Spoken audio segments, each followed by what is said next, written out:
La barcaza avanza firme, rompiendo el agua sin impedimentos, cosa rara. Generalmente hay sobresaltos a esta hora de la tarde, olas bravas que hacen que la embarcación se eleve, descienda, bambolee. Nelson observa las primeras luces tintineando. En Valdivia, la mujer de los lobos tiene varias propiedades, le han contado. No vale la pena pensar en lo injusta que es la vida. Es injusta para él, es injusta para su padre y su tío. También es injusta para la señora Ernestina, aunque sea rica por lo que le pasó, porque lo que le pasó es una tragedia. Y claro, sí, es injusta con Kevin, un hombre que ya tendría que ser padre de familia, pero que parece un niño al que hay que cambiarle los pañales. Así todo, la injusticia de no tener un peso, por más trabajador que seas, ese es otro tipo de atropello. Ni siquiera es cuestión de opinión, ni siquiera de valores. Sin plata no eres nadie en este mundo. Ahí. Creo yo que es el corazón de la novela. Van a ver que pasan muchas cosas a partir de ese sentimiento de injusticia en la novela Corral de Nicolás Poblete, que nos acompaña a esta hora de la mañana acá en el estudio de Radio Universidad de Chile. Nicolás, ¿cómo estás? Bien, muchas gracias por nuevamente recibirme en tu programa. Sí, bueno, si ustedes quieren pueden buscar en el YouTube de Radio Universidad de Chile la entrevista que tuvimos con Nicolás sobre Succión, tu novela anterior. Yo le decía a Nicolás apenas entró, ¿qué nivel de producción? Pues Succión es del año pasado. Claro, hace un año, sí. Y Subterfugio es de principio del mismo año, ¿no? 2 años antes, sí. Un Claro. año cada cual. Un año cada novela. Igual es Sí. desafiante.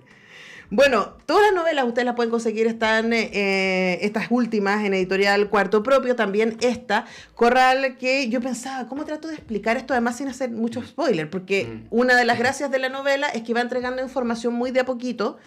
No sabemos hasta el final cuál es el vínculo entre los personajes y qué fue exactamente lo que sucedió, pero el protagonista es Nelson, este joven de 25 años, solo sabemos muy al principio, que fue dado de baja a Carabineros, aunque sigue vinculado con la institución, y vuelve a Valdivia, que es donde está su papá y su tío, también en una situación, ellos también pasaron por Carabineros, en una situación económica muy precaria, ambos, uno con problemas de salud, además, por ser un fumador empedernido, y que viven en esta casa cuya dueña es la señora Ernestina, que ahí también la referían, que es una mujer que perdió a su hijo, a su único hijo, en la tragedia de Antuca.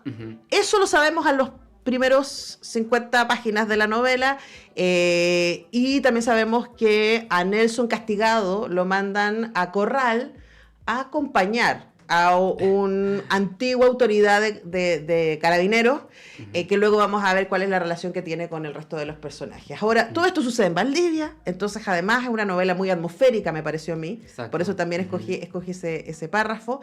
Y preguntarte entonces primero por esa locación, ¿no? Y por el vínculo que literariamente tú vas ahí bordando entre la soledad, el ensimismamiento un poco que tienen los personajes y esta atmósfera lluviosa, húmeda, para nada idealizada, a pesar de que amamos Valdivia. Esta es la Valdivia bella, pero también es la Valdivia súper melancólica.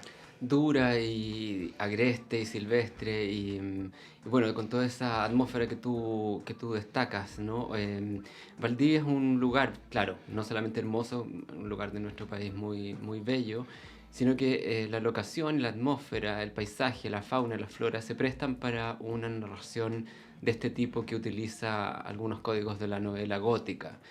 Las lluvias, la turbulencia. En la ficción gótica lo que tú tienes son emociones muy básicas como el sentimiento de sentirte en peligro, ¿no? La necesidad de escapar, cómo defenderte. Y lo que suele ocurrir es que en ese tipo de escenificaciones, se usa mucho en el cine también, tú tienes los estados de ánimo psicológicos son extendidos, extrapolados a los ambientes, las lluvias, por ejemplo, las tormentas, las aguas turbulentas. Entonces es una forma de hablar de tus estados emocionales internos desplazados hacia el exterior, hacia la atmósfera. Y Valdivia se presta mucho para esto. Ahora, hace muchos años atrás, en la década de los 80, mi mamá era de Valdivia y un tío de ella, o sea, un tío abuelo mío, vivió en Corral toda su vida. Y él, en esa época que lo visitamos, te estoy hablando de los años 80, él contaba como sobreviviente del tsunami en Corral y describía esto muy vívidamente. Esto fue en el año 60, tú sabes, el terremoto en Valdivia. O sea, habían sido como 20 años atrás para él. No era tanto tiempo atrás en la historia. Entonces, a pesar de que yo era chico, Me impactó mucho ese relato y esa historia de supervivencia y cómo él describía, cómo la gente se las arregló como pudo para poder salvarse. Entonces eso me quedó dando vuelta. Al mismo tiempo él ahí era una persona bien amorosa y nos hizo unos congrios, unos pescados sacados recién del mar, esa cosa bien como hospitalaria que se dice la gente del sur.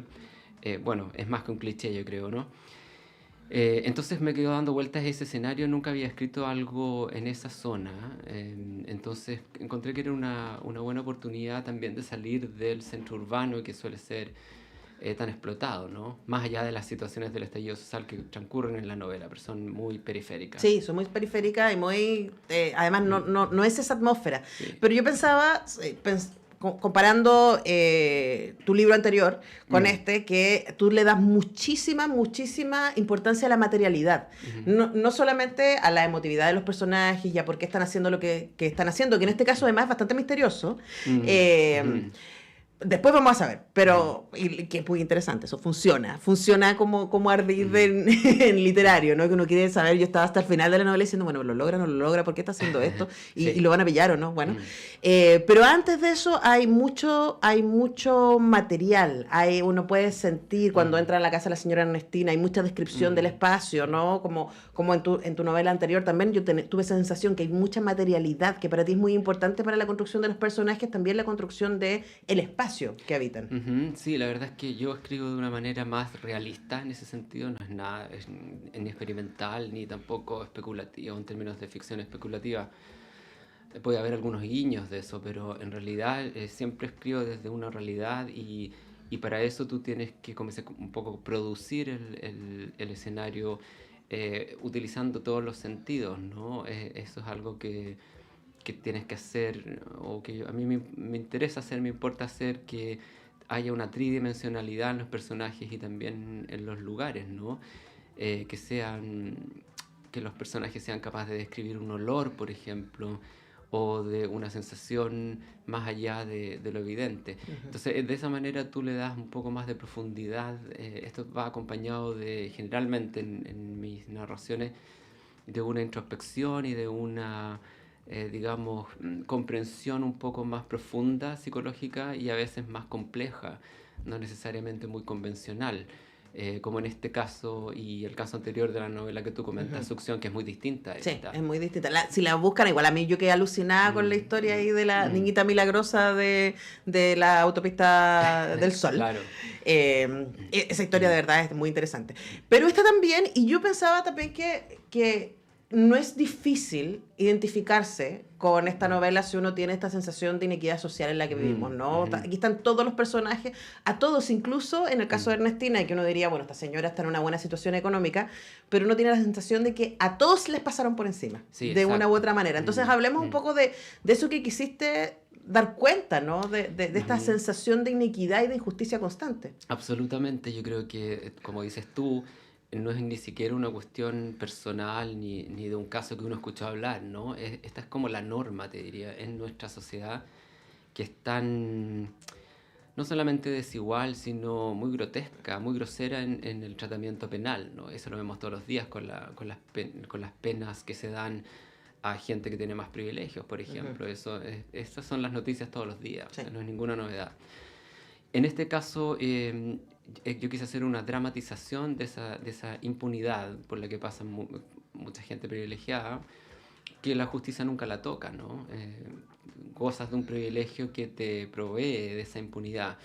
Entonces, en este caso, claro, todos están insertos en este sistema un poco como de castas, casi como el sistema de castas en la India, donde hay gente que son los intocables, que son los que están en el escalafón más bajo, y luego en la punta de la pirámide están profesores y qué sé yo, y más arriba de la pirámide están las deidades, ¿no? Entonces tú tienes muy claro que si tú estás en cierto rango, lo que te va a tocar, ¿no? Tú no puedes saltar de uno a otro, estás en eso y ahí quedas, determina tu vida. Y aquí, a pesar de que nuestra sociedad no es de castas aparentemente, eso es lo que vemos día a día, ¿no? Vemos el privilegio de algunos y la injusticia permanente en el resto.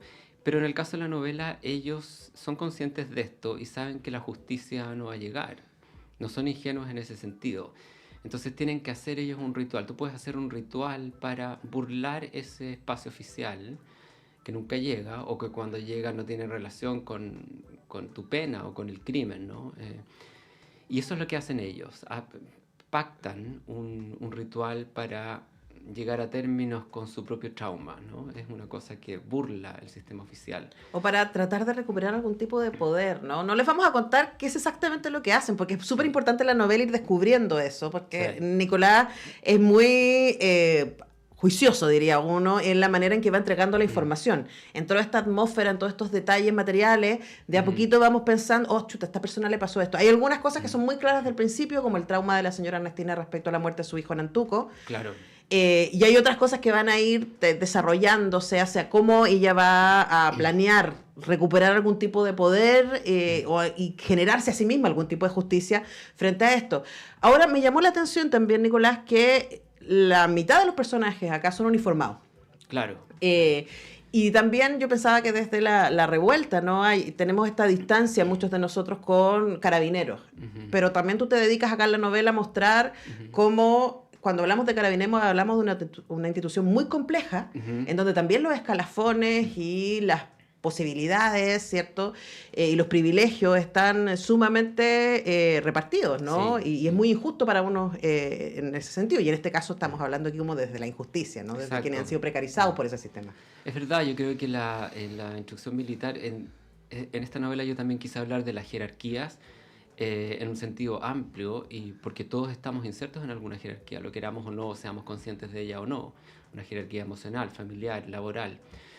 En el caso de la novela, en la jerarquía militar es una manera de dramatizar la jerarquía en la que todos estamos insertos, porque aquí es muy evidente, ¿no?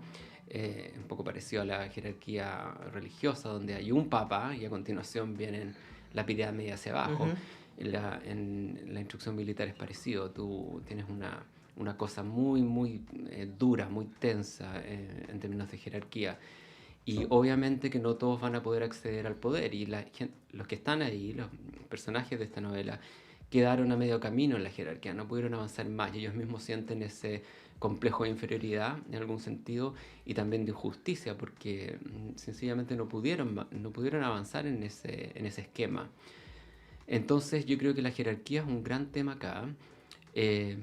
Sí, por ahí va la...